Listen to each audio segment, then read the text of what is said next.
தினமும் ஒரு தேன்துளி.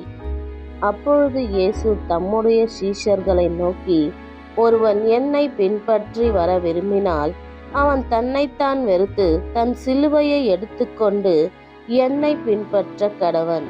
தன் ஜீவனை ரட்சிக்க விரும்புகிறவன் அதை இழந்து போவான். என் நிமித்தமாக தன் ஜீவனை இழந்து போகிறவன் அதை கண்டடைவான். மனுஷன் உலகம் முழுவதையும் ஆதாயப்படுத்திக் கொண்டாலும் தன் ஜீவனை நஷ்டப்படுத்தினால் அவனுக்கு லாபம் என்ன? மனுஷன் தன் ஜீவனுக்கீடாக என்னத்தை கொடுப்பான்? மனுஷகுமாரன் தம்முடைய பிதாவின் மகிமை பொருந்தினவராய் தம்முடைய தூதர்களோடு கூட வருவார்.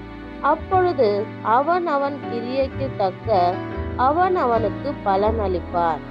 இங்கே நிற்கிறவர்களில் சிலர் மனுஷகுமாரன் தம்முடைய ராஜ்யத்தில் வருவதை காணும் முன் மரணத்தை ருசி பார்ப்பதில்லை என்று மெய்யாகவே உங்களுக்கு சொல்கிறேன் என்றார். ஆமேன்.